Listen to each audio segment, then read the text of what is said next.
Namaste to all of you. I'm glad to be with you here tonight again in our weekly meeting, whenever possible, whenever I'm available, not teaching somewhere else or involved in another program. I like to be here every Thursday evening doing what is called in Indian tradition a Satsang, a discourse. We also have in the school Q&A, both in the courses, in the level 1, and we have a special Q&A evening meetings. In the Satsang, it's not with questions and answers. In the Satsang, I want to have the continuity to be able to take a subject and develop it. And this season, since 4, 5, 6 weeks, we are debating a wonderful subject because I am commenting, translating, and commenting for you one of the 3 most fundamental texts of Hatha Yoga. As many of you may know, yoga is not only about bending over and doing pranayamas. Yoga is 100 other things, techniques of the mind, techniques of the soul, emotions, music, techniques which you do when you fall asleep in the night and during your dreams, dream yoga, as sexual yoga, the tantric forms of yoga, and so many others. And therefore yoga means a lot of things. But one yoga which is best known by people is what people call physical yoga, by its original name Hatha Yoga, which is not physical at all, as you are going to see even today, and you have seen so many times in my discourses. And that's why when people come to Agama and they do, for example, a level 1, there we teach them to control their mind, to control their energy, to activate their chakras by using the body. If you put the body in a certain position, then your energy flows in a certain way in the body, and then it becomes much more easy to focus on certain parts of the body, on certain functions, on certain emotions, and so on and so forth. And this is the mystery of Hatha Yoga. This Hatha Yoga has appeared relatively late in history. It has officially appeared in India around the 5th, 6th century with a great yogi called Matsyendra and his disciple Goraksha. And many people, when they think about yoga, they think that this yoga where people bend over and stretch and they do whatever, sun salutations, it has been always there. It hasn't. There have been streaks of physical yoga identified in history, but it starts only in the 5th century. It's only 15 centuries old. While Bhagavad Gita, talking about karma yoga, jnana yoga, bhakti yoga, and others, Bhagavad Gita is something which is probably more than 4,000-5,000 years ago. So yoga was many, many things, but this yoga which is done with the physical body, while it's extremely advantageous for modern people, it has been created specially for modern people, because the older people, if they started yoga, they could control their mind much easier, much better. But with the advent of Kali Yuga, people became worse and worse in awareness of energies, awareness of the subtle bodies, concentration of the mind, control over the emotions and mind, and other such things. And because of that, Hatha Yoga was invented. This Hatha Yoga is not the invention of Agama, my own or my teachers. It is therefore in texts around 15 centuries old, and along the history of India there are 3 fundamental texts. There are about 5 texts all in all, and a few Upanishads in which some elements of pranayama and science of the chakras are given. But actually the texts of Hatha Yoga, which teach Hatha Yoga like Paschimottanasana, Nadishodhana Pranayama, or others, the techniques which we still do today and which we teach in Agama, such things, there are only 3 major texts in the whole of India. The backbone of this Hatha Yoga consists of these 3 texts.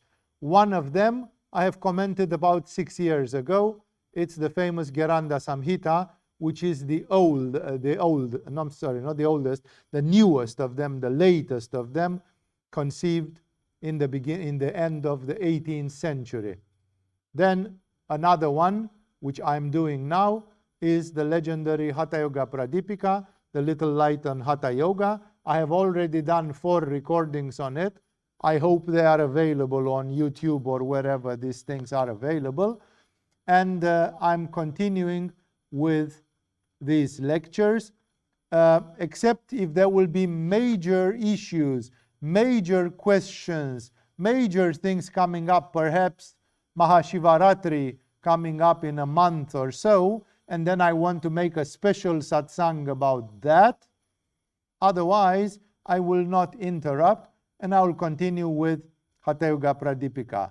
In a certain way, the commentary of such a text is very exciting, because this is your connection with a tradition. This is from the horse's mouth, as they call it. This is the real deal. And on the other hand, it can be sometimes a bit slow. Luckily, the yoga texts are never too long, because the yogis were men of few words. They like to speak briefly and just tell you a few things, and then the rest were years and years of practice. For them, the practice was the thing which did the job, not talking too much. As you will see probably even today, there is a plea for practice, like stop talking and do practice. And therefore, I hope it will not be too heavy for you. We are somewhere towards the end of the first chapter, and the first chapter was consecrated with the 4 satsangs which I did until now, and which should be available for you to view them at any time you go home and log into the internet. This chapter starts with the asanas, and here Svatmarama, the author, the yogi who wrote this text, sometimes their names are not known, sometimes it's known, like we know that Yoga Sutra was written by Patanjali. Geranda Samhita was written by a yogi called Geranda. And this one, the Hatha Yoga Pradipika, written by a great yogi called Svatmarama. So Svatmarama has given us a lot of hints, and this was done in 58 verses. 58 double lines. It means 106 lines, or 16 lines of text. Brief lines of text. They don't speak much. They go quickly, because they, when you want to know yoga, you come to a teacher. The teacher patiently teaches you step by step. And then next week, when you have questions, the teacher is also answering your questions. And like this, by making ping and pong with the teacher, you learn yoga. All that ping pong is not here.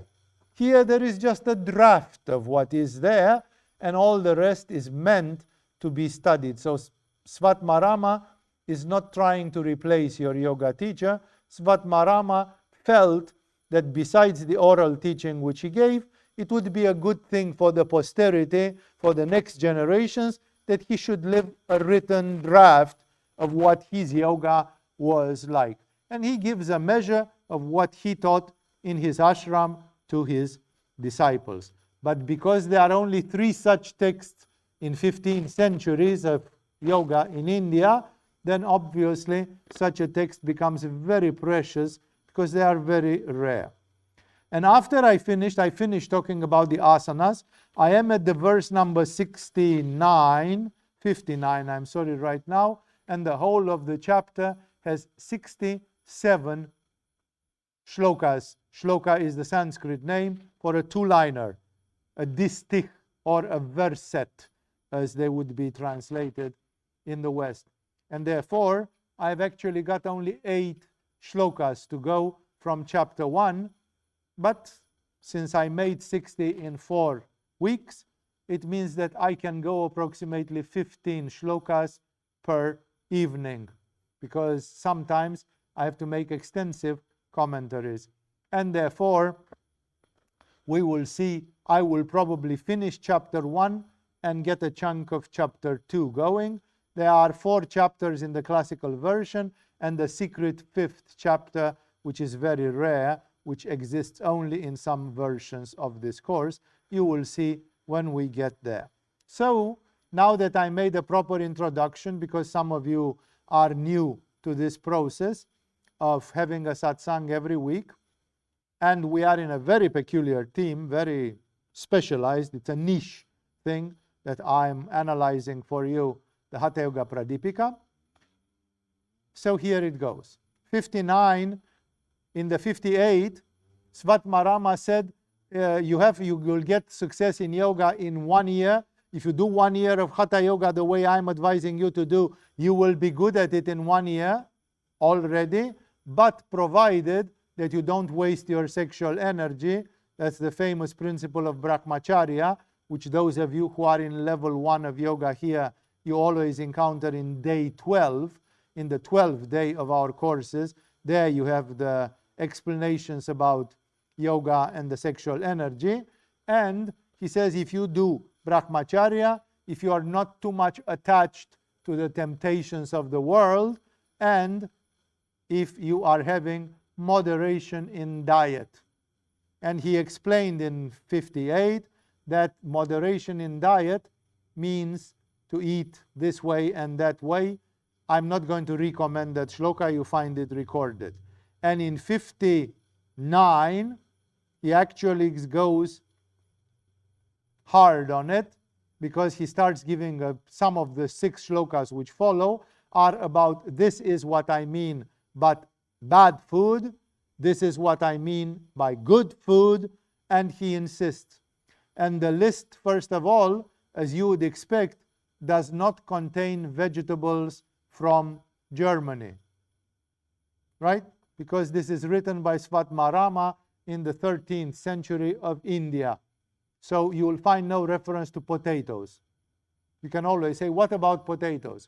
Only modern gurus who ate potatoes in the last 100 years, like Swami Shivananda and Yogananda and others, they can talk to you about this according to the new experience. No guru from the 16th century could talk to you about potatoes, because as probably you know, they are imported from the Americas after Christopher Columbus discovered the Americas, and thus it's late in the history of the world, and even for India also. Tomatoes are coming from the Americas, red pepper is coming from the Americas, corn is coming from the Americas, and therefore there are lots of vegetables and plants which are today used, about which the yogis didn't know anything. On the contrary, they extensively knew about some real weird stuff from Ayurveda. Like when you read Ayurvedic books, one of the most healing plants, some in the 10, among the 10 most healing plants which Ayurvedic texts mention all the time, is the myrobalans. There are 3 aromatic plants called myrobalans in the family: the kebulic myrobalan, the emblic myrobalan, and another one right now it doesn't come to me. Now, the kebulic or the emblic myrobalan is called amla, and it's a fruit which looks like a plum and which is put to pickle it, and it's like vinegary, sour, a very pickly plant, which is used mostly as a spice in food to sour the food. And of course, because it has a lot of pitta dosha, it is used for Ayurvedic purposes. No? And then Svatmarama will tell you his opinion about amla. And you can say, what the heck, I never even contemplated in the wildest of my wild dreams of eating amla, because I don't know what it is to start with. And therefore the advice of Svatmarama is useless. Not entirely. I hope you'll catch the spirit of what he is trying to say. Also, one thing which I wanted to tell you, to remind to you, because I spoke about it last time, and it comes constantly here until the point where some of you are going to get really almost irritated by it. It's the following thing. In India, these people with dark skin And if you'll go in India and look carefully at them, you will find other symptoms. Like most Indians, they have bloodshot eyes, they have red cornea, and if it's not red, it's yellowish. It's part of their DNA, it's part of their genotype.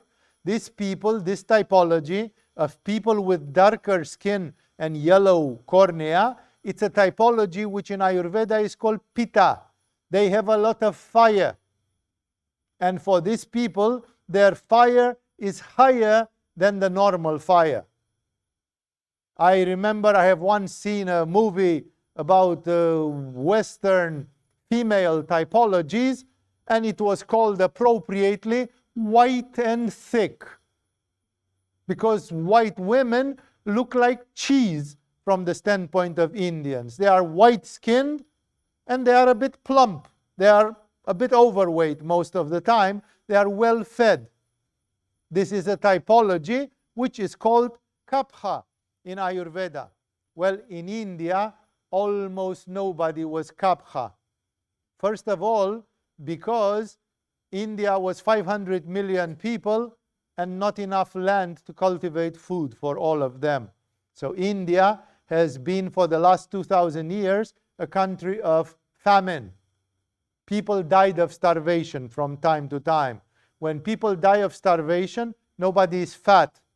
Only the Maharaja of Mysore can afford to be fat, because he has diamonds and golds and thousands of servants and horses and elephants, and to show off, he will also be fat, showing to everybody while you guys are skinny. And Pitta, I am the one in this kingdom who can eat as much as he wants forever and ever, because I am the Baba, I am the leader here, and I am the king. Therefore, in India, to be kapha was a symptom of richness and well-being. That's why until now, when you read The Lonely Planet, the people from Lonely Planet are making fun of India, that whenever you see a poster of a Hindu Bollywood movie, the actors are always painted fatter. They are photoshopped, and the actors look at least 10 kilos fatter than they are on actual photos, and they look shining in the face like they are sweating pigs. They are greasy on their face. This is exactly the kapha typology. To have too much fat, too much kapha, too much weight, and it shows you can live 100 years because you have a lot of ojas, you are well fed, and if you don't get a cancer or some other problematic health condition, then you can live long and you can be very vital. You have vitality more than the average person. And mysteriously, in Indian culture, this was praised. Especially after the 70s, when America and the West came into the version like, oh, you lost weight, and this became a compliment. In India, this is an insult. When you tell to somebody you lost weight, it's like, oh my God, you don't have food to eat, right? You are a beggar. You are skinny. You are a pauper. And that's why you lose weight. No? So it's completely the other way around. It's a culture which goes completely the other way around.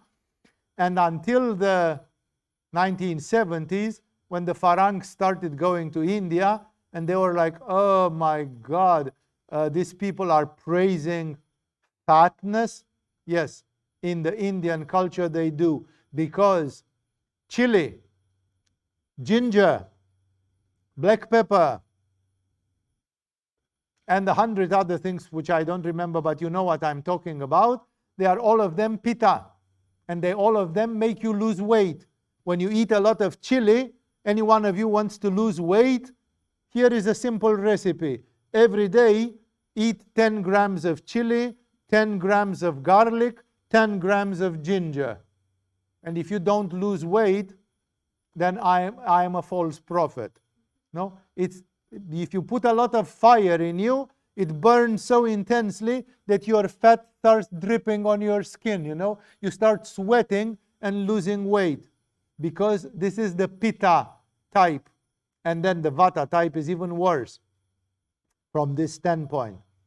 But for example, so kapha is preferable for them because they eat spicy, they have to make a lot of physical work, and that physical work is either in tropical sunshine or in tropical temperatures, and there is no AC.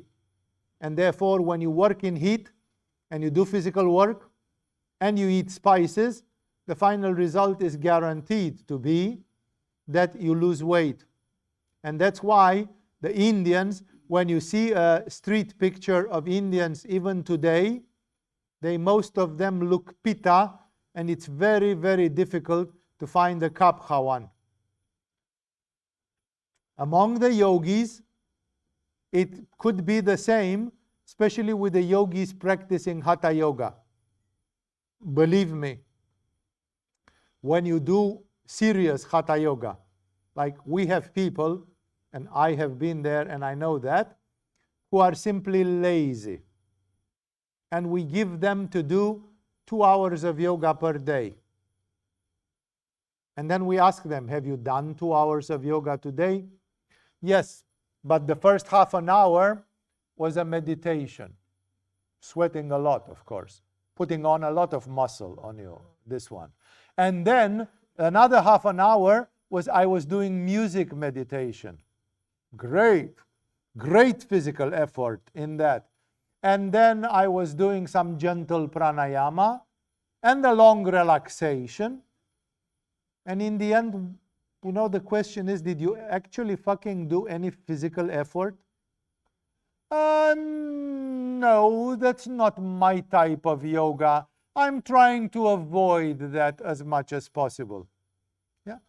Some people can very legitimately raise the question, are you not just lazy and lying to yourself, that you actually hate yoga and you are a lazy bum and you are just not actually doing yoga? Because if you would be doing more physical yoga, it would be actually good for you. Well, people like Svatmarama and these schools of yoga, they were doing tons of physical yoga. Tons. Here he recommends a pranayama. Maybe we catch it tonight, if not in the next week, or whenever we have a satsang again, because I think next week I'm in a workshop and it might be that I don't do a satsang. We have to check on the calendar. And then he recommends a pranayama, and he recommends a pranayama takes minimum 1 minute. When you do it hard, it can take 2 minutes if you hold your breath really long. Not to mention that if you are Jacques Mayol and you do deep diving, free diving, you can hold your breath for 5 minutes, So it's like there are people today who passed 8 or 9 minutes in holding their breath, verified scientifically. And therefore, a pranayama can minimum take 2 minutes. And these guys are recommending that you should do 320 cycles of pranayama per day. 80 at every 6 hours. 80 in the morning, 320 pranayamas, only that takes 6 hours of 600 minutes, which is 10 hours of pranayama. 10 hours. If on top of that you do some headstand and some Uddiyana bandhas and God knows what, you are sweating a lot. So these people, being very physical and living in the tropical and dry climate of India, tropical and dry is fire, fire, fire, fire. It's the fire element, and it amplifies your pitta dosha and your manipura chakra.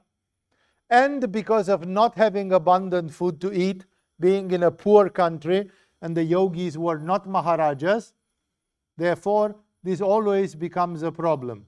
When you do too much physical yoga, you start burning out your body. And while for some people, burning your body out is a good thing to do, because you are drowning in fat and slime, and therefore burn the body because otherwise, when they will burn you when you die, you are going to sizzle like a kebab. You are fatty, and when they roast you on the fire, you are going to drip fat like a fat goose or something, you know. Like, make sure that when you die, you have consumed the reserve. No? That would be an ecological policy of some sort. Don't fatten a body which is going to the fire or to the worms. No? So, of course, I'm cynical and abrupt on purpose, just to show you that some people do have a sort of a Spartan, cynical, tough way of thinking about this. So for the yogis of India, this has been always a problem. What's the exception?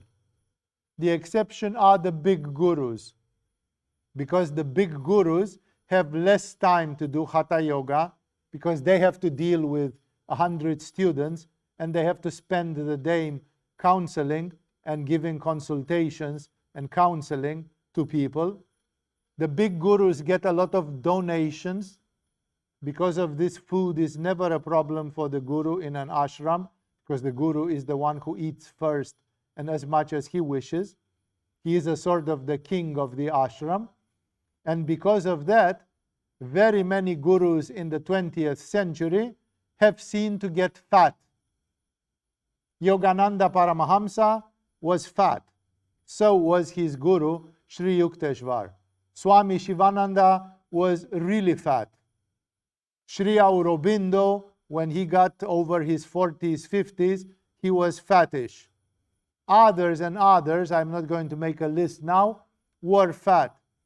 Tibetan lamas, who were eating 3 grains of buckwheat and tsampa in Tibet, which was one of the most sparse countries in food, like there was real famine in Tibet, especially for the yogis who didn't have agriculturing lands and so on. When you look at the 16th Karmapa, and when you look at the lineage holders of the Kargyutpas, they are all of them ready to be roasted for Christmas. They are fatty piglets, ready to be put on a spike and roasted, simply because they don't do physical yoga, and they have an abundance of food, and they live in a relative luxury. They are small kings, and whenever they want to eat, they eat. And that's not always the best thing which can happen to a person. I'm trying to make you understand something about the social and economical conditions of the yogis for a very simple thing.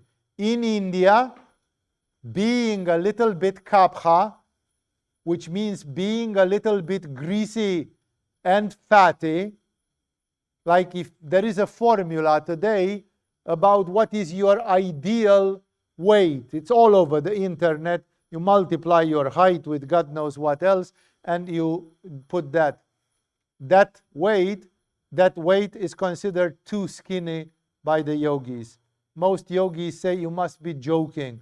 If I am so skinny, like slim, and I make 320 pranayamas, I die.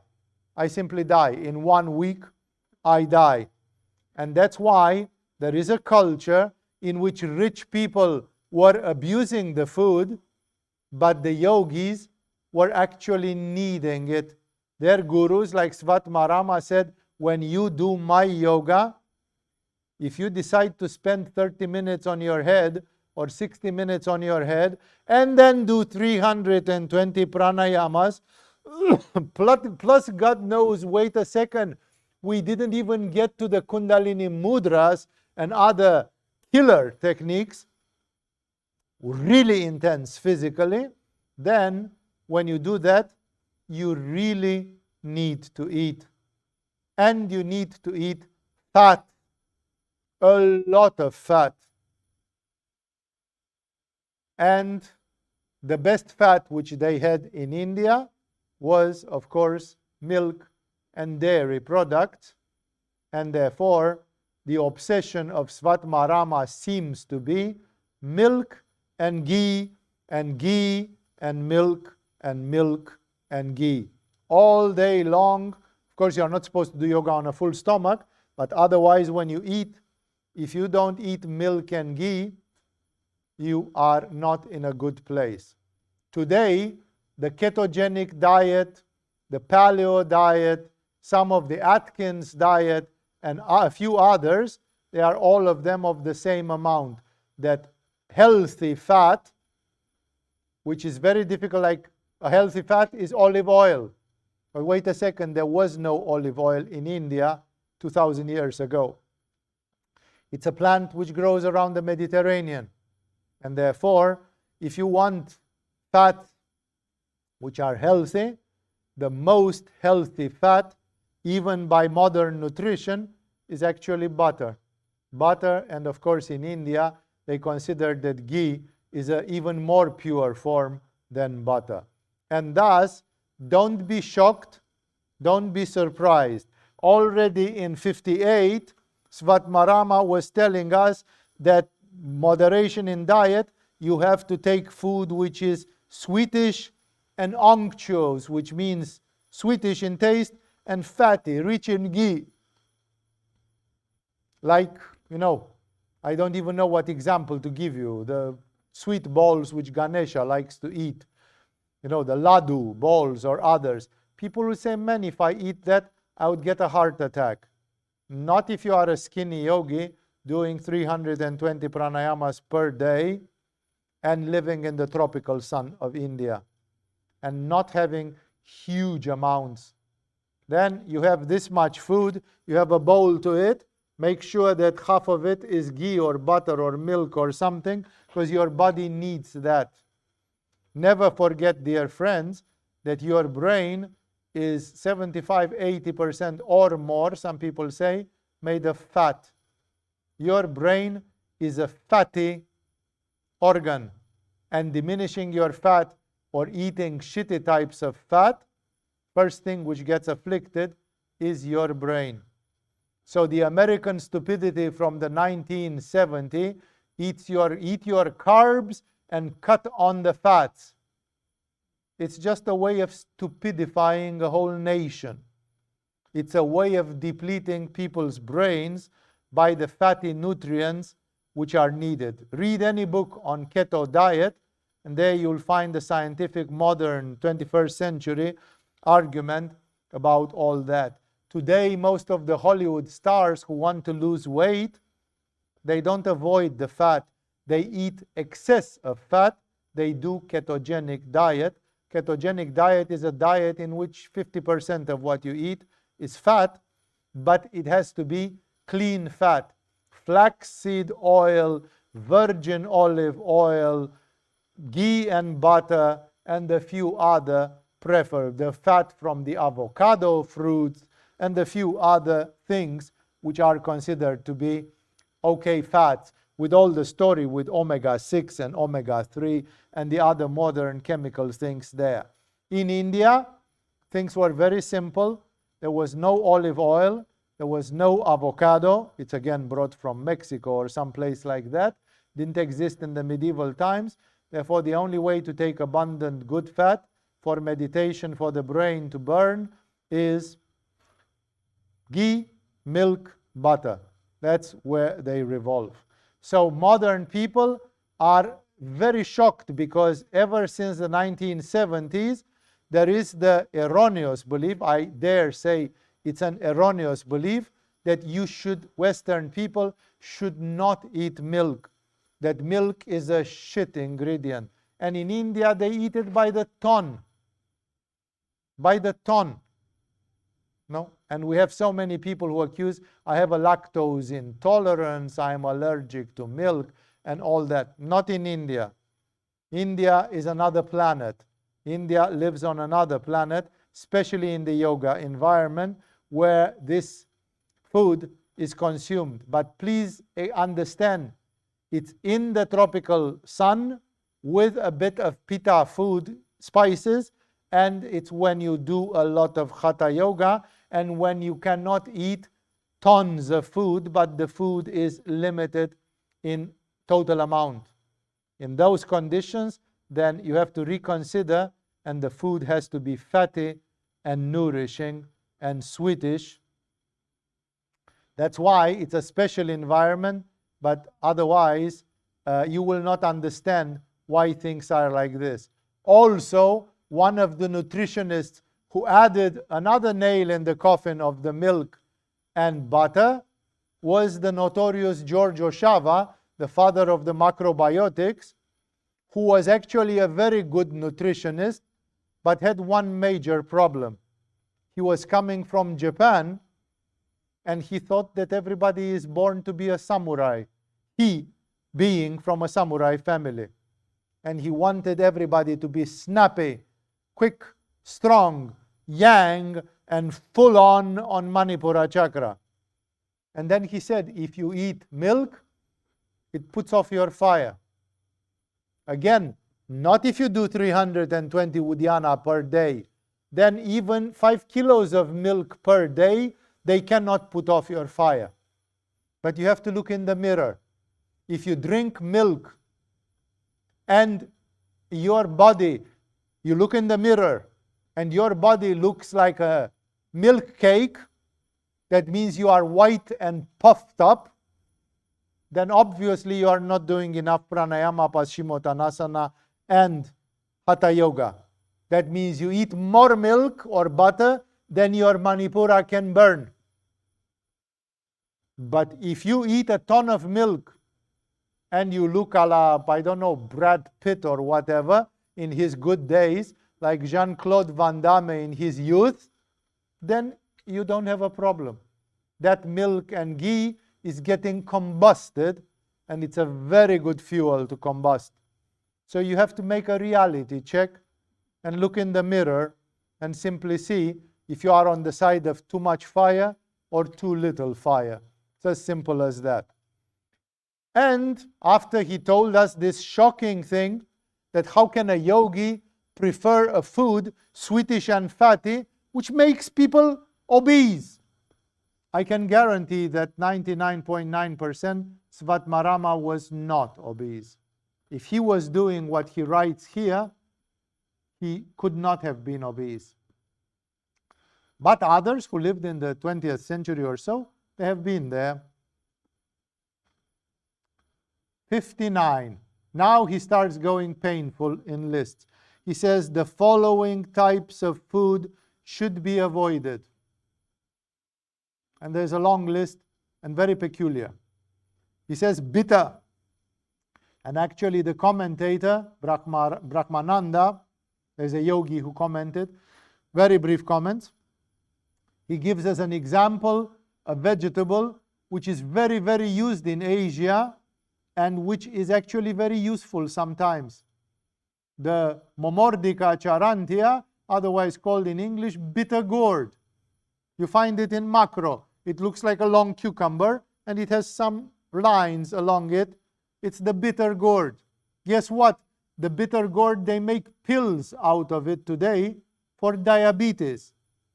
It's excellent for reducing the blood sugar and it works. And therefore, if you have diabetes and you are obese, then you should eat bitter gourd by the kilo. But then you don't fit with Svatmarama, because none of the disciples of Svatmarama was overweight and had diabetes. Simply because it's not possible if you have this amount of Hatha Yoga and this lifestyle which they had. So when you are skinny and doing a lot of Hatha Yoga and you are Pitta dosha and you are on the limit of losing your vitality, your kapha, then if you add to your diet some bitter food, such as the bitter gourd, then it's bad. Then it amplifies your vata dosha and it's not good for your health. You want something else which is bitter and which is eaten frequently today? Coffee. Coffee, dear friends. Black tea. No, people say, when I drink coffee, when I drink black tea, I wake up. That's because you are kapha and you are using an Ayurvedic medicine to diminish your kapha. But Svatmarama does not want to diminish his kapha or the kapha of his disciples because he already has too little. So you have to take it in the context. Bitter gourd is good for you if you are overweight and kapha, but not good for Svatmarama and the disciples in his ashram. So you should avoid bitter, example being the bitter gourd. Sour, the classical example which is given here being amla and the other myrobalans. They are pitta because they are sour. And for people who lack pitta, amla is a blessing. But in the ashram of Svatmarama, nobody was lacking pitta because they fucking did 320 pranayamas per day. When you do that, you don't lack pitta. The only thing which you lack when you do so much Hatha Yoga is you come maybe to lack kapha. Therefore, understand. Sour, therefore, amla is given as example. Spicy, for example, he gives even pepper, black pepper. The black pepper is a treasure in Ayurveda. But again, for people who have too much kapha. And that's not what's happening in his ashram. Therefore, pepper is on his black list. While for some people, you take it. Salty, he puts away the salty food. I already told you, Swami Shivananda, who before being a yogi, a great yogi, he was a medical doctor in Asian educational systems. He said very clearly that according to medical research, a human being is consuming 200 times more salt than a mountain gorilla, which is bigger than the human beings. And there is no physiological identified reason like, oh, but the human beings are much more intelligent and they need all that sodium for their brain. There isn't a big physiological justification, and 200 times over is hugely over. So the yogis were like, take it easy with the salt. Heating plants, usna is given, which is the sugar cane juice. After you drink sugar cane, which is sold in India all over, you can buy it in Bangkok as well. But here in the island, I haven't seen anybody selling sugar cane juice. No, because it's not a local plant. In Asia, in many countries, it's a local plant. And it's the source of the molasses of the Indian sugar. And it's, again, sugar cane sugar. But according to Ayurveda, this has the effect called usna, which means it heats your body. After you drink a glass of sugar cane, you start sweating and you feel very hot for half an hour, 1 hour, 2 hours. It increases the production of heat of the body because it goes directly into the production of the heating substances of the body. Some green leaves, here he is very delicate. He says generally salads and kale and this kind of things, they are okay. But then we all know that there are green leaves which shouldn't belong to a yogic diet. And actually the commentator explains mercilessly. He means the betel leaves. The betel leaves are the tragedy of India and the poison of India. Every idiot is chewing betel leaves. They are the ones which make your mouth red. And in India, it's written everywhere that they give you cancer in the mouth, cancer in the tongue, cancer in the throat. It's a terrible plant. And for the little psychoactive, it's like coffee, all right, and for the little psychoactive effects which you get from it, you kill yourself.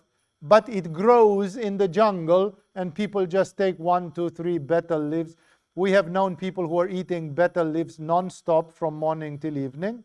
And of course, the lovely bhang or marijuana, which is also a green leaf, which goes in the nature. And then you say, why not eat it? Especially because it makes you relax and it makes you dream and get food for your thoughts. But great yogis like Shivananda, from the position of the medical doctor, they have said clearly, and Yogananda and others, they said clearly, don't touch that. Only some stupid babas think that it takes you where yoga takes you, but actually it doesn't. It takes you in another place, which is not the victory through yoga. So they say no heating foods such as sugarcane, some of the green leaves such as betel and marijuana or whatever its Indian name is. Fermented gruel, when people did rice soup, sometimes because of the tropical heat, in 12 hours or 24 hours or more, this soup of rice, it was becoming sour. And then it becomes a sort of a gruel which ferments, and you can actually make a sort of a sake. You make a rice wine out of it, and he simply says, avoid this alcoholic rice, this fermented gruel, because basically it's not good for your yoga practice. Till oil and seeds. I'm sure some of you will be disappointed because till, in case you don't know, it's an alternative name for sesame. So he says no sesame seeds. Goodbye, Giorgio Shava and his gomasio, because this famous gomasio is nothing else but sesame seeds. And Svatmarama says throw it. And till oil, sesame oil, which is otherwise very tasty, and it's a very nice refined oil, but for a mysterious reason it increases pitta dosha, and again Svatmarama was not an advocate of the till oil. Mustard, okay, mustard was not prepared the European way, like the Dijon mustard. It was not a yellow paste. He's talking obviously about mustard seeds, black mustard and yellow mustard, used as a spice in food. Alcohol, he mentions alcohol separately. Fish, goodbye pescarians. Yeah, fish is not on the list of. There are many yogis, especially studying physical nutrition, who come and say, come on, man, some fish is okay. The women in Okinawa, they eat fish and they live 100 years. So it cannot be making you ill. It doesn't, but still for yoga, Svatmarama doesn't like it. I know many yogis who cross that line and they say, I want to be vegetarian, but one of my vegetables is called fish. No? It's like not for Svatmarama. Yeah? Meat means the red meat, and that one is definitely a no-no. Curds and buttermilk. Swami Vishnu Devananda, who lived in Canada, France, Canada, for a part of his life, for the end of his life, he calls the attention in his translation of Hatha Yoga Pradipika, which generally is a very bad translation of Hatha Yoga Pradipika. I was disappointed when I read his translation. He makes kindergarten mistakes which I cannot even explain. Like, how can a disciple of Swami Shivananda say certain stupid things like Vishnu Devananda says? Maybe his secretary wrote the book and he just signed it blindly in the end, because I can't explain. But he calls the attention on the fact that curds and buttermilk, as we call them in English, when you say let's prepare a curd or let's prepare some buttermilk, it's not the same curd or buttermilk which was prepared in traditional India. Those were different formulas. I am not smart enough in the art of dairy and kitchen to know the difference. I'm just calling your attention that curds and buttermilk in the traditional Indian way, Svatmarama doesn't like them, perhaps because the curds are again sour and increasing the pitta dosha, and some other things could be there. Horse gram, it's a very rare Indian vegetable. It's a gram, it's a pulse, which you'll probably never get to eat. It was a food among poor people in India. It's like chickpeas, but of another family, much less tasty, much less, it's a strange bean of India. Horse grams. Jujube, that's a fruit which is slightly sourish.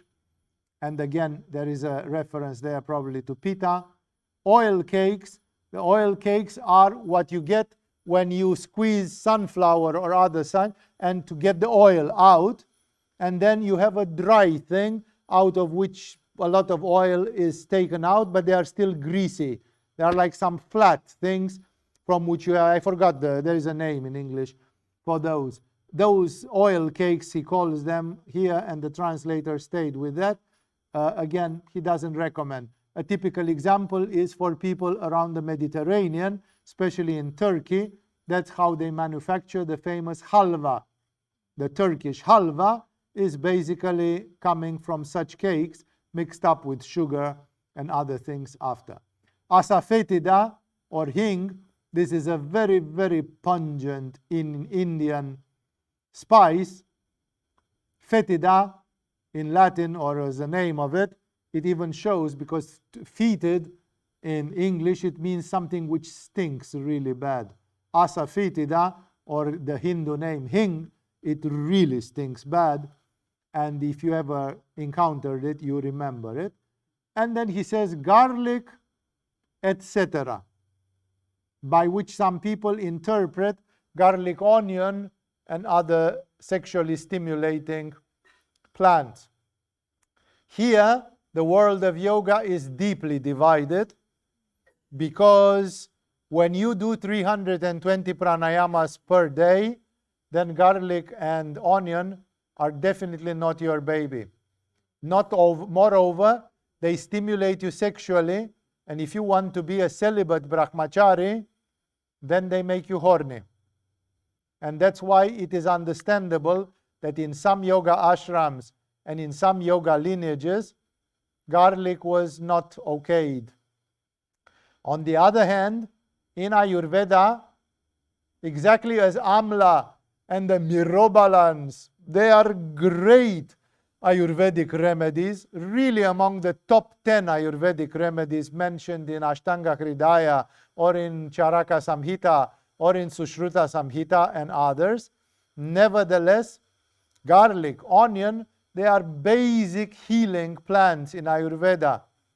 For example, garlic together with ginger, they are one of the strongest antiviral substances of the whole world. There is an American healer who passed away at the time of Dr. Gerson and others. There was another American healer called Schultz, Schultz like the musician, but another name, Dr. Schultz. Google and you'll probably find him. No, and this Dr. Schultz, he had a formulary for people who are in the final stage of cancer or some other disease which kills people in the final stage. First thing which Dr. Schultz would do, he would give you minimum 9 cloves of garlic per day. I tried to eat 9 cloves of garlic per day, and after 5 or 6, I felt I was going to explode. It was like I felt if I eat 1 more clove of garlic, I'm going to have acidity for 3 weeks non-stop or something, you know. Like my stomach reacted really violently to it. And Dr. Schultz said if you have cancer in the 3rd stage, your only chance is 9+ cloves, big cloves of garlic every day. And you will go through hell and you will burn in the stomach, but so will the cancer. The garlic will fight so aggressively in your body that first of all it will fight the cancer. No? And therefore, that's why I'm saying you have to look at these things from the proper point of view, because sometimes garlic can save your life. And in the ashram of Svatmarama, where everybody was about to lose their kapha, and they were too skinny probably, and they were doing lots of Hatha Yoga, nobody wanted garlic because it was unnecessary for them. And thus, always take it with the proper pinch of salt, metaphorically speaking, because salt is also on the forbidden list. And he continues in shloka number 60. Food, again, these are very peculiar shlokas. People say, come on, man, after you read this, how many of us are going to use what you say there? Maybe 1 thing stays with you. Maybe 2 things stay with you. Maybe now and then you are able to use what he says. Maybe you just get an understanding of the world of these people, and maybe you just get a resonance. You just get a knowledge, like it was interesting to dive into the world of Svatmarama and to understand how the yogis were in the 14th century, what were they doing, and all that. Then shloka number 60 says the following. Food that has been reheated. Gone is the family cooking, that you cook a big pot and you put it in the fridge and every day you reheat a part of it. Svatmarama says you reheat the food, you fuck the prana in it. The prana in the food becomes tamasic, and therefore then people, especially housewives, would say, are you kidding me? Am I supposed to cook every day again anew? Well, depends how fanatic you are about your health through diet. Svatmarama thinks that food which has been reheated is low quality, should be on your no-no list. Food that has been reheated, parched, which means devoid of fat, like if you make the food dry, you dry something, you fry it in a pan without oil by some dry frying, and then it's crunchy. It's the same thing. He wants your food to ooze with butter. He wants you to eat something juicy, because he does 320 pranayamas per day in the tropical sun of India. And there you don't eat parched food. It's as simple as that. No nachos. Just to give an example of the first thing which comes to mind. No nachos for this Svatmarama. No, because it's parched. That's what he means. Something like the nachos. The food that is too salty or too sour, well, just take salt and vinegar chips. They are salty, they are sour, and they are parched. They are completely not, but we love sour and vinegar chips sometimes, because we don't live in 13th century India in an ashram. The question which you have to ask yourself, how much will it disturb my process? Because Svatmarama says in 1 year you can get success. But if I'm eating salt and vinegar chips, does it mean I will reach it in 2 years or in 3 years? Because I'm not having a real good diet. That will matter. Stale, so food which is stale, don't touch it, says Svatmarama. Stale means when it's about to get sour or fermented, it's old, and you can feel there is an unnatural smell to it. Stay away. Or with too many mixed vegetables and spices that cause burning sensations. Remember, the yogis did not have, by lifestyle, an elaborate cuisine. Only the Maharajas were eating, I don't know what, dal shorba mixed with 25 spices in it. The yogis were not having a kitchen endowed with multiple spices and herbs. They were just making a pathetic fire in one pot, and they were boiling themselves some rice with some dal, and if they could put I don't know what meager spice in it, that was too much already for them, and they would love to have some ghee to put in it to make it a bit fatty. So such food, all the list: reheated, parched, too salty, too sour, stale, or with too many mixed vegetables and spices that cause burning sensations. It's again the fear from pitta, from too much fire. Always there is too much fire. Such food should not be eaten, says Svatmarama. Remember, when I made the survey of how many asanas we practice in Agama, here we teach about 75 asanas from all the list of asanas of yoga.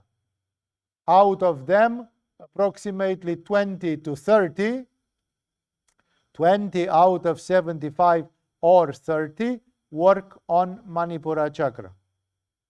That means the largest number of yoga, Hatha Yoga techniques, they work on Manipura chakra.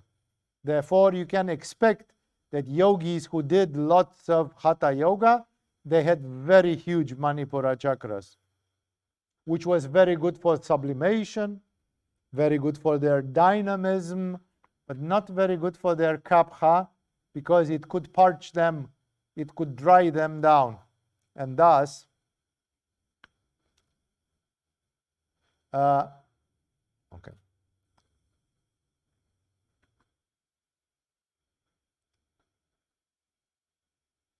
And then in 61a, in the Sloka 61, it's traditionally divided in two, because the second half, he quotes the great Guru Goraksha, who had lived in the 6th century or the 7th century AD. And that's why usually this shloka is given in one verse, one line, and then the other line. And the line 1 kept separate. It says, in the beginning of one's practice, stay away from fire, women, which means sex, and journeys. Many Babas played too much with the fire. I remember when I was a kid, I loved the fire. I was totally fascinated. I would play with open fire as much as I could. And I was a bit of a pyromaniac. I would set, even in the apartment of my parents, I would set almost anything on fire just to see how it burns. That must have been some samskara from a previous life. And my parents, to deter me from it, they told me an old Romanian superstition. We said, whoever plays with fire makes pee-pee in his bed at night. You pee your bed, you wet your bed at night. I don't think I wetted my bed more than the average child, for a while when I was a small kid. But definitely the yogis from India are a little bit like the pyromaniac kids. They play with fire all day long in their solitude. Sometimes they do these fire treatments where they expose their naked body to fire. But if you do 320 pranayamas and don't have a cow to milk every day for a lot of milk and a lot of butter, then sitting by a fire in the tropical sun of India and doing 320 Uddiyana bandhas, it simply becomes a killer. And that's why Svatmarama says, in the beginning of your practice, before you control your chakras and energy, stay away from fire, like not at all. Of course, you use fire to cook your rice or something, but don't just sit there in front of a big fire all the time. Women or sex, Hatha Yoga Pradipika recommends something about how to sublime the sexual energy and how to have tantric sex. It's one of the very few yoga texts which dares to go there. So they are not anti-sexual, but they say, in the beginning of your practice, stay away from women. This being a booklet for men, it's the same, because the meaning is you are not prepared to cope with sex because you don't know anything about the sexual continence and you cannot control your sexual fluids. And because of this, you risk to just waste your ojas, and that will, your fluids, your sexual fluids, and that will not be good for your practice and for your health. So he says, in the beginning, stay away from fire, women/sex, of course, and journeys.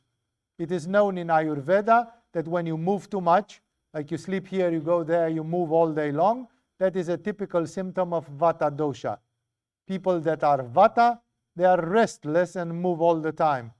And again, Svatmarama doesn't like you to increase your Vata, because according to his yoga and according to his lifestyle, your problem is to get too much Pitta and Vata, and that can damage your health.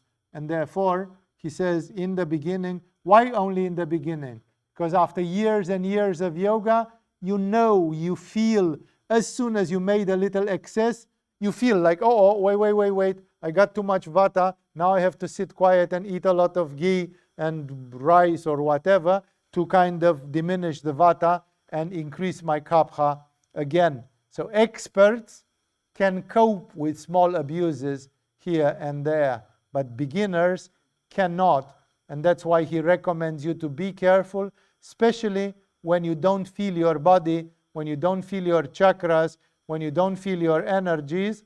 Then it's better to do it by the book, to do everything by the rules.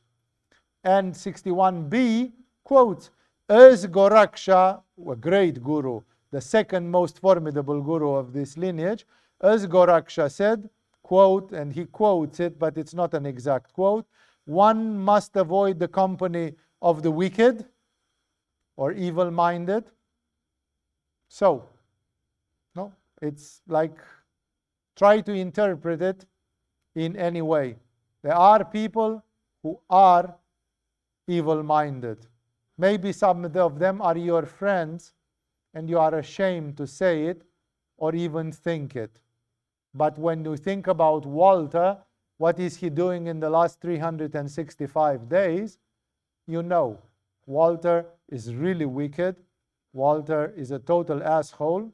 And he's also my friend. And therefore, Svatmarama says, when your spiritual tests will be coming, and they will be coming, wicked-minded people will poison you terribly, and they will like hypnotize you. They will steal away your mind.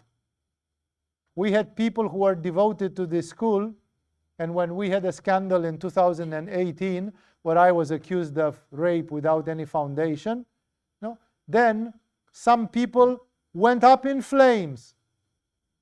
And then after 6 months, they came to the school to study more yoga. And we asked them, what the heck are you doing in Agama?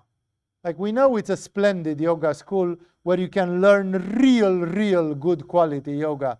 One of the best in the world for sure. And they said, yeah, and I said, then why did you write against the school? And now you are coming to study here. Are you schizophrenic? Which one of those is the real you? And they said, people spoke so much and so bad that I got carried like in a hypnosis. I felt that it was cool to be with a community. And he said, now I know I'm wrong. What to do? This is the company of the wicked-minded. There will come moments of madness in your life. It's promised. God can create moments of madness just to see how you react. If you are together with spiritual people, they will tell you, Walter, don't be so agitated, man. Stay cool. Please think twice. Eat some ghee and become kapha. Like go a little bit kapha and calm down. Count to 10. Think. And then people would not react in stupid ways. And if the contrary is happening there, it can be exactly the drop that tips the glass, as they say. And therefore, he recommends you want to do a pure yoga, you should stay away from the wicked, from fire basking in the fire, that's what I said. Women, again, it's not a misogynical thing to women. He would have said stay away from men. It's about sex, the sexual desire. Long travels, early morning baths, because when you go in the Ganges early in the morning, this increases your fire. It's a shock. That's what ice cold baths do. They increase your fire. But Svatmarama does not want, especially in the beginning, doesn't want you because you do too much Hatha Yoga already. Fasting is also diminishing kapha and is increasing vata and sometimes pitta. It's perfectly okay to do fasting if you are too kapha, but not if you do 320 pranayamas per day. And hard, painful physical work. You want to do the yoga of Svatmarama, you should not work like a porter in the harbor carrying tons every day, or like an agricultural worker plowing the land from morning till evening. It sounds presumptuous or pretentious, but hard physical work is not for yogis. Of course, in an emergency, a yogi can jump in and help somebody, because the yogis were not supposed to be lazy or selfish. But otherwise, their lifestyle is not about hard physical work. It's very peculiar. Understand the world of Svatmarama. He comes from a world of people who live as philosophers. They are living in an ashram, meditating about paranormal, spiritual things. They don't want to demonstrate anything physically. All their effort is directed in a way. And then you say, but you guys, you should be some hard labor. No, not in the school of Svatmarama. So Goraksha said more. Here, Svatmarama kept only those three. Now 62 goes exactly like he doesn't want to leave any ambiguity. I like his style. You should do this, but you should not do that. And he told you what you should not eat and the kinds of food which will produce damage for you. And now he wants to make it crystal clear for the stupids, and he goes the other way around, and he say, on the contrary, the following foods are beneficial to those that practice yoga. Like no shadow of doubt. He wants to put you the no, no and the yes, yes, so that you can't say, oh, it was not on your no, no list or something. So he tells you, eat this. Don't eat that, but do eat this. Good cereals like wheat, rice, barley, or shashtika rice. So these are generally kapha cereals. The wheat, the barley, the shashtika rice is a peculiar type of Indian rice. If I remember correctly, is the one with short grain. You can find out, Google shashtika rice and see for yourselves. And then, of course, he started with the cereals, which is a good resonance with macrobiotics, because Giorgio Shava is all about cereals. He says you should eat the whole cereals. That should be the basis of your food. And then Svatmarama continues with something which Giorgio Shava would have disapproved deeply, because he comes from a totally different environment. Milk, ghee, butter, red sugar. The red sugar is the sugar obtained from the molasses. It's not from sugar cane, and it is not the one from the, it's mixed with some of the sugar from the sugar cane, but it is another formula, which again, those of you who understand Indian culture, you can find the formula of this one. And then sugar candy, which is crystallized sugar cane sugar. Honey is okay, but even there Ayurveda says that there is some honey which is a bit pitta, a bit too much pitta. Dry ginger, so he's okay with ginger out of all the fiery ones. Cucumbers, it's a special Indian cucumber called patola. The 5 vegetables, the names are given by the commentators. If ever I put this on paper, I will make a note and say which they are. There are 5 Indian green things, one of them which is spinach.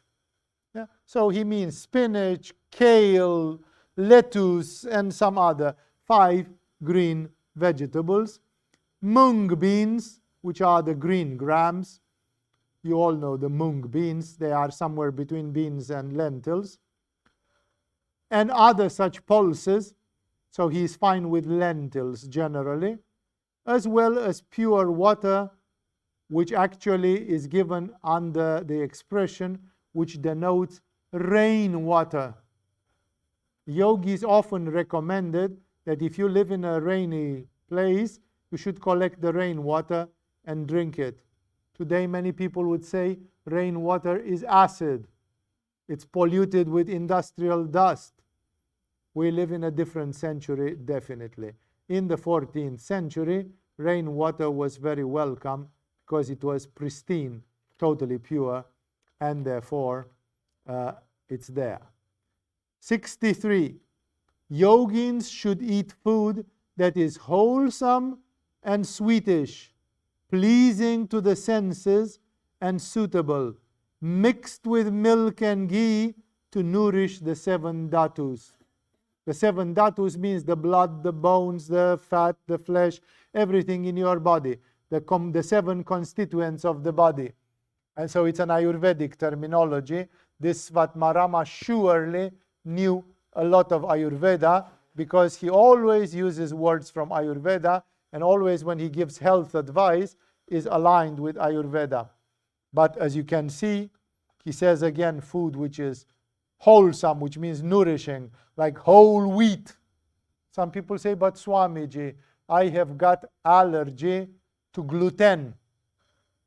Dear friends, any one of you who will try for 1 month to do 320 pranayamas per day, I promise you that you will not have any allergy to gluten or lactose. I promise you that you will run like a crazy dog to get some wheat and some milk, because the fire in your belly will burn like a nuclear reactor. And therefore, it's a matter of context, please understand clearly. But for his yogis in tropical climate, he says wholesome, sweetish, pleasing to the senses, suitable, mixed with milk and ghee to nourish the 7 dhatus. You can say the guy is a maniac, but he is a maniac for a good reason. This is his life experience put on paper here. This is what he could see in his life and with his disciples in his ashram. That was his system. And now he gives us the final shlokas. There are 4 shlokas, which are not about that. They are final considerations in the end of chapter 1, where he talked about asanas, lifestyle, diet. And the diet, I agree, it's a very peculiar part. I don't know how much you got out of it. More like a cultural interest of how these yogis were in the 14th century. Maybe, again, you got some practical advice from there. 64, the shloka number 64, says, be one young or ripe, or even very old, sick or feeble, one can attain perfection in yoga by leaving aside laziness and practicing intensely. There is the model of one of the 84 Mahasiddhas, the big yogis of the Hindu Buddhists. Nobody knows how many of them are Hindu and how many of them are Buddhist. The Buddhists claim that they are all of them Buddhist, but it's not true, because Goraksha is among them and Matsyendra, and these are great Hindu gurus. So there is a lineage of Himalayan masters called the Mahasiddhas, the great Siddhas. They are 84 in number. And one of these Mahasiddhas, for example, is a guy who, when he started yoga, he was 60-something years old, and he was suffering from senility. He was having senile degeneration. And he practiced yoga so many hours every day that the senility was eliminated and he reached samadhi. And therefore, this is the story, the exemplary story, which says with yoga, it's all a matter of amount. Nobody should say, I'm too old to reach samadhi, or I'm too old to get healthy or vital. Because in the moment when you start practicing yoga, please listen carefully to what I say now, insanely, in that moment miracles can happen. There is no more biological limit when you push yoga to the level of insanity. If you go insane, the story of yoga is full of miracles which have happened. That's why Svatmarama gives it hard to you. And he says, be young or ripe or even very old, sick or feeble. You say, I'm too sick to do yoga. I'm too feeble. One can attain perfection in yoga. And don't forget, he speaks about Hatha Yoga. And it's chapter 1 where he spoke about asanas. One can attain perfection in yoga by leaving aside laziness and practicing intensely. He knows the main obstacle is laziness, and what you have to do is to practice intensely. But in chapter 2, when he describes pranayama, he recommends 320 pranayamas, 600 minutes of pranayama per day. Like, what the fuck? When will you sleep? When will you eat? And then, besides eating and sleeping, and 10 hours of pranayama, and I don't know what else, Paschimottanasana, Mayurasana, full Matsyendrasana, and God knows what other super Manipura asanas, what else are you going to do? Nothing. Nothing. Maybe half an hour per day you talk to your guru to tell him about your experiences. These people did yoga 24/7. Some people will say that's fanatic. It depends on the context. Buddha, when he ran in the forest, he became a fanatic and he did only spirituality. If Buddha was a fanatic, Buddha is generally presented as very compassionate, very balanced, very intelligent, a very great teacher, but to reach where he reached, he had to go the full Monty. Svatmarama says, if you are 70 years old and you are sick and you think you can't make it to Samadhi, you are wrong. But you have to be fanatic. You have to go over the top. Doing 45 minutes of yoga per day is not going to solve that. Take it clearly coming from one of the great gurus of the tradition. And he says, practicing intensely, and this brings him to the last 3 shlokas, which are raving for that. 65.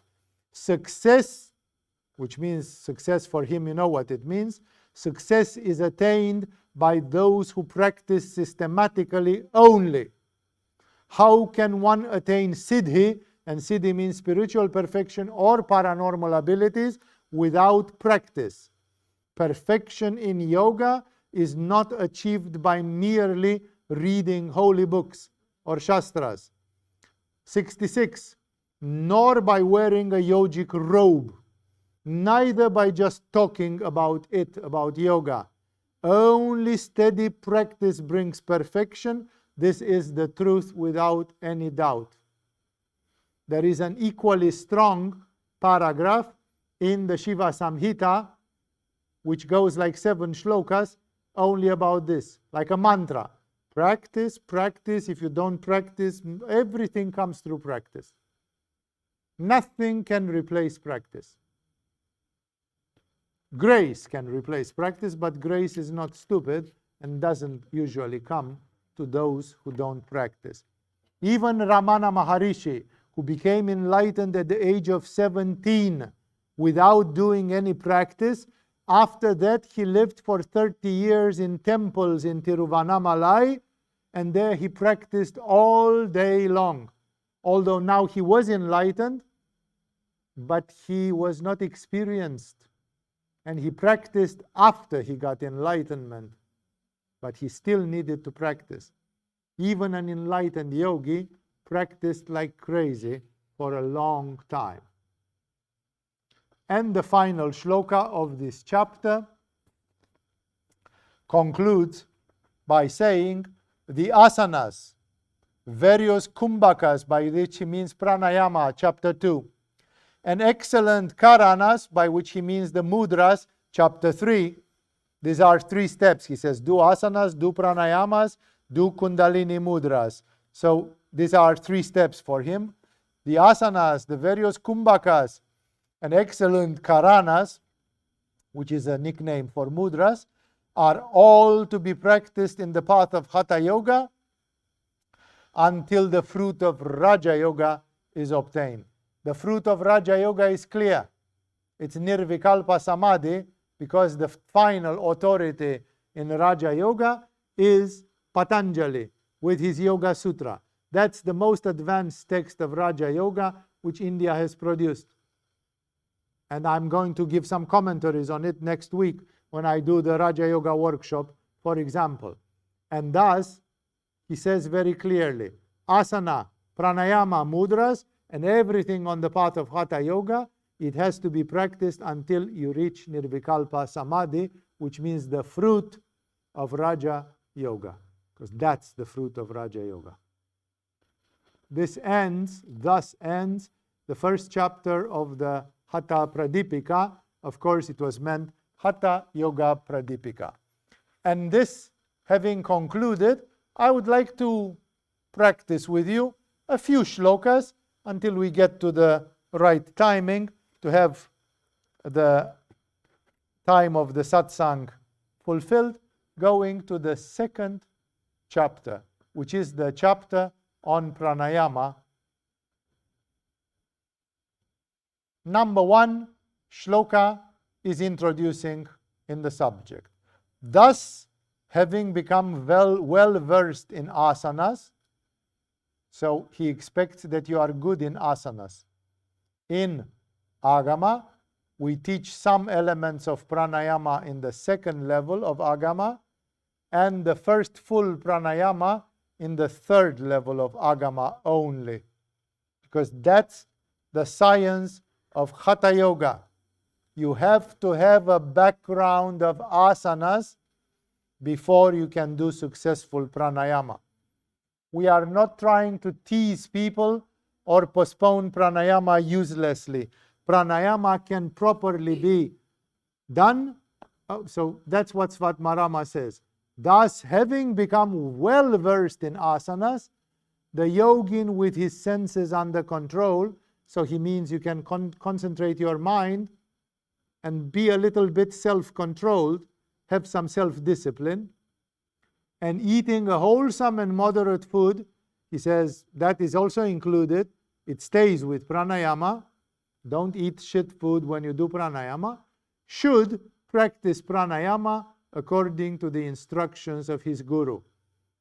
Those of you who did at least level 3 here in Agama, you know that there are 100 rules about pranayama, what to do and what not to do. Some of them you will read them here, but some of them Svatmarama doesn't bother to write them because every guru knows them, and when they teach pranayama, they are supposed to teach it accurately to their students. Therefore, you learn this. That's why he says, then when you are in this position, you should move on to pranayama according to the instructions of your guru. Like your guru, if it's not a bad guru, is supposed to give you the proper instruction of how to do pranayama. And he starts with a principle, which is it. He says clearly in shloka number 2, when the breath, and he uses the physical word, he uses vata, a word from Ayurveda, which means the physical wind, the air which you inhale. In Ayurveda, many of these stories, they are brought to the physical body. Like the doctors are doctors of the body. And then they want and they speak about wind even physically. When the breath, called vata here, is agitated, the mind is agitated. But when the breath is still, the mind also becomes still. And the yogin attains steadiness, and according to a peculiar translation, and lives long. Therefore, one should restrain the breath. Again, this is a philosophical concept. When the breath is agitated, the mind is agitated. But when the breath is still, the mind also becomes still. This is an application of the famous medical philosophical concept from Latin medicine, picked up from the Greeks, but expressed in Latin, which says mens sana in corpore sano. The mind and the body are related. If the mind is healthy, the body will be healthy. And therefore, this is an application here about agitation. When the breath is agitated, the mind is agitated. But when the breath is still, the mind also becomes still. And in the end, he says, therefore, one should restrain the breath. Hold the breath. Learn to calm down your breath, and the mind and the emotions will calm down. And there will be no agitation. Agitation is the big problem. Remember, in India, the sadhus, and in the end of many shastras, they always said, Om Shanti Shanti Shantihi. And when you say Salam Alaikum or Shalom or others, what do you want to people? Peace. But it's not the economical and social peace. That's just an external manifestation. Jesus has said very clearly, the peace which I'm bringing to you is not the peace of this world. It's the peace of the soul, the peace of the mind. Without that, you cannot get anywhere. Om Shanti Shanti Shantihi. Therefore, here he says it very clearly. How do you get your mind peaceful? By getting your breath peaceful. Mind and breath move together. And the mind also becomes still, and the yogi attains steadiness. There is also the theory that the more agitated you breathe, that's from Geranda Samhita, the more long your breath is, and when you exhale, you lose ojas, you lose prana, and therefore people who are panting, angry, agitated, they die, they breathe faster, and they die younger. In Chinese Taoism, they say that you have 86,000 breaths or whatever. And when you finish 86,000 breaths, you die. That's why the animals which are breathing quick, like the cats and the dogs, can live much less than the human beings because they get 80,000 breaths or 80 million breaths, whatever is there. I don't remember the number. They get that. You can calculate because it's one breath is 4 seconds per average, and that means you have 15 breaths per minute, and you can find out how many per day and how many days are in a life of 80 years long. Then you find out how many breaths you have in a lifetime. And the cat and a dog gets the same number of breaths, only that they breathe shallow and quickly, and they finish them much faster. Usually when they are 10, 15 years old, they die. And if you would breathe slower, you would live longer. You'd live 300 years if you would slow down your breath. Remember, it's filmically beautifully put in that mysterious Chinese movie called Sleeping Tiger, Leaping Dragon or whatever, Crouching Tiger, Leaping Dragon, where the guy in the end is poisoned and he knows, and he says, I've got 20 breaths to go. And the woman who is with him, he says, you know yoga, you know pranayama, whatever it's called in their language, and he says you can wait until they bring the antidote, because some people were looking for the herbs to heal him. And he proves to be that he doesn't want to live. He wants to tell her how much he loved her, which from the standpoint of those people shows that he did not reach nirvana. He doesn't have peace of mind. He's full of desires. Because he could have lived, and then after he lived, he could have told her tomorrow how much he loved her. But he lives in passion. He's passionate. He's blinded by his desire. And she says, you have 20 breaths to go. Hold your breath. That guy can breathe 20 breaths in 5 hours. He can go like a turtle. He can go like a hibernating frog. Can slow down his breath to paranormal levels. He knows how to do it, and he can do it. And he's telling her, no, actually the thing which I always wanted to tell you is that I always loved you and this and that. Like he had a death wish. There was too much desire consuming his heart, and he had to speak his heart out. Rest in peace. It's as simple as that. So that's why here the text echoes that. It's an Eastern tradition where he says, if the mind becomes still, the yogi attains steadiness and lives long. It seems it's one of the great secrets of long life yogis that they systematically slow down their breath.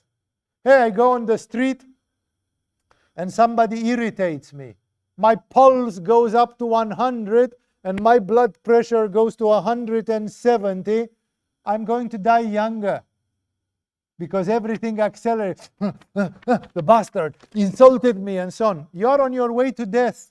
Your own passion, anger, and so on, it kills you. The way to immortality is Om Shanti Shanti Shanti. But Swamiji, if I live like that, it's like I'm a zombie. I'm dead. That shows you are possessed by desires. You are pitta dosha. You are full of agitation and you want to live in samsara. They even had a perfume in the perfume house of Guerlain, which most of the ladies know, one of the expensive perfumes of the world, which is called Samsara, by Guerlain. Like you smell samsara, you love that woman and you want to fuck her from morning till evening, and you will eat less. You will live less, and you will not reach nirvana. Nirvana is for the men and women who want to reach peace. And the people who don't want to reach peace, they say, but I have so much to accomplish still. Samsara, your own subconscious mind wants you to die quickly. You are possessed by your desires. There is nothing to reach. You only have to reach God. That's the only thing to reach in this universe. All the rest is a painful illusion. And that's why Jesus tells you clearly, first reach the kingdom of heaven, and then all the rest shall be given to you. I want to do a lot of charitable work. First become like Swami Shivananda. First become like Mahananda Mai. Then you will do charitable work. But you will not be possessed by your desires. It will be karma yoga. You will be detached. And your heartbeat will stay low and you will be calm. That's why they want this kapha. Because they want you to be phlegmatic, calm. That's why they love the cows. Be like a Vedic cow. Slow, peaceful. If you want to live like a tiger, you will die young. The tigers don't live long lives because they breathe too fast and they are too violent and too agitated. But some people say, Swamiji, if I live like that, I feel like I die. Then die 1,000 times, and then when you will become wise like Buddha, you will come to me again and you will say, Swamiji, now I want to reach peace. Okay, when you want to reach peace, that is where Buddha wants to take you. If you still want to be in the fast lane, then Buddha is prepared to wait for you for another 1 million years. And when you have played the game of samsara until you finally got fed up and it comes out of your nose and ears, then suddenly the wisdom will come and you'll say, you know what? I don't want anything anymore. I'm so burned out with this fucking samsara that I don't want desires. I don't want the fast lane. Now I know that it's all a big lie and a big illusion. And what I want is Om Shanti Shanti Shanti. Therefore, you know the data. It's crystal clear. The question is, who has the mettle to be a yogi? Who wants the Shanti Shanti Shanti? Because otherwise, there will come a thing and we'll say, yeah, but I haven't done that for 10 years. But you'll always find a reason to leave your peace and go. Like Luke Skywalker, when he has to save his friends. And Yoda tells him, you are not yet a Jedi. You haven't got all the skills. You are going to meet with Darth Vader and he will kill your ass off. And he says, I don't care. I have to save my friends. Buddha, when he was in the forest, he didn't want to save his child. He didn't want to save his wife. He didn't want to save his parents. He didn't want to save his friends. He first had to save himself. After he reached nirvana, then Buddha was very compassionate for the rest of the world, because now he was coming from the right place. But before reaching nirvana, he knew that all these desires, I have to help that one or that one, is desire. There is a very beautiful book written by the great novelist Hermann Hesse 100 years ago. He wrote a couple of super wonderful spiritual books, and one of them, the one closest to yoga, is called Siddhartha. And Siddhartha is the life of a guy who is very much similar to Buddha, but he's not Buddha. He actually meets with Buddha for a half an hour somewhere in a place, but it's not Buddha. It's a sort of a second Buddha. And this Siddhartha, he's tortured exactly by that. And after he did yoga, then he becomes a rich man in a village who fucks the most beautiful prostitute and courtesan in the area, and he has to produce money for her expensive lifestyle, and he has a son, and the son becomes a total jerk, and so on. And eventually he realizes, I wasted my life, I did this. He goes somewhere near the Ganges, and he starts meditating. And he is about to get to Samadhi when God is testing him again. His son is coming, and his son is chased by the police because his son is a bastard. His son is a criminal. And there he is again for the second time. First time I went because of Kamala Devi, or whatever the name of that girl was. And now I'm about to do the same mistake again to save my son, because how can I be a bad father? I have to save my son. And he realizes that his son is his final test, because God wants to be more important than his son. And God is telling him, if you choose your son, you fucked it up and you will not get it in this life again. You fucked it up once when you're young, because you went to have sex with a prostitute and whatever, to live a lush lifestyle. You want to do that again? And this is the final lesson of Siddhartha, who sits on the shore of the Ganges. He tells to his son, go in your karma, go in your destiny, fulfill your destiny. And then he stays there, and the last pages of the book is how he reaches enlightenment, listening to the sound of the Ganges slowly flowing. It's very difficult to understand unless you understand this. The desires have to be eliminated. Shanti, shanti, shantihi. And then you can help your fellow man. So he told you the basic thing. When the breath is still, the mind is still, the yogin attains steadiness and lives long, which is an important secondary meaning. Therefore, one should restrain the breath. He says, that's why I'm teaching you pranayama. You should really do pranayama. Take control over your breath together with the subtle breath, with the internal breath, because otherwise, how will you reach to the control of the mind, to the peace of the mind? And the last shloka, which I want to read for today, is still in the general advice by telling you, as long as there is breath, and now he calls it vayu, not vata. And the vayu is wind, and it is the subtle kinesthetic sensation which one has when prana circulates through the body. It's like there is a wind blowing through your body. So that's why it's called intuitively vayu.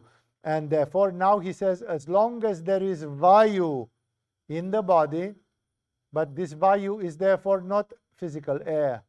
It's prana vayu, it's energy, it's etheric energy, and others, of course, moving through your body. And he says it very clearly. As long as there is vayu in the body, life is there. Death is the departure of this breath from the body. Here is the answer for all the stupid European philosophers, starting with the ancient Greeks, who kept on asking the absolutely idiotic question, what is life? What is death? To be or not to be, and all those offsprings from it. It's written by Svatmarama very clearly, and it's an engineering simple this. As long as there is vayu in your body, you are alive. When the vayu goes out of your body, you die. It's as simple as that. Death is the point in which you lose your vayu. The prana doesn't listen to you anymore, doesn't want to stay together with your liver and heart, and the prana separates from the body. And if you are a Mahasiddha, you could postpone it, like that guy who could hold his breath indefinitely if he wanted, or if you don't know how to control this, you die. It was said that many yogis predicted their death, knew when their death was coming, because they could feel their vayu, they could feel their prana. And then they were about to die in the morning, and they told to their prana, stay a little bit more, I need you for another 8 hours or something. Then they fixed everything, they told to people, and then in the evening they said, okay, now you can go, now I let you go. And the prana went. Voluntary death. To have a voluntary contribution to your death, like you die when you want, how you want. Okay, maybe not good, like you say, okay, then you can die in 1,000 years. If you are called Babaji, you can die in 1,000 years. If you are not at that level of yoga, at least you can postpone it a little bit or control a little bit the phenomenon. No? There are degrees. It's not black and white. And that's why here Svatmarama beats half of the Western philosophers of all history. Like, what is death? I wonder what death is. It's so fucking simple. As long as there is vayu in the body, life is there. Death is the departure of this breath from the body. Technical, simple, engineering, crystal clear, and that's what you learn in Agama when you do the workshop on the art of dying. What happens to the people who die? Their prana leaves the body. They can't hold it anymore. It doesn't obey to their willpower. They don't have any power of control, and the biological clock says, crack, and now the prana goes. And it may take a whole 49 days before all of it goes, but the basic one, which makes your heart beat and your lungs breathe, that one goes, and in 25 minutes it's out of your system. Therefore, death is the departure of this breath from the body. Therefore, restrain your breath. He said it 2 times, like pranayama is important. The peace of mind can, therefore restrain your breath. He wants to motivate you. He says, that's why I'm teaching pranayama, because pranayama is really important. Only the one who controls the breath can control a million other things which are happening there. Therefore, restrain the breath. Prana, yama. Prana is the breath, the energy of it, of course. And yama means control. Therefore, Svatmarama is crystal clear. Do pranayama. Pranayama is essential.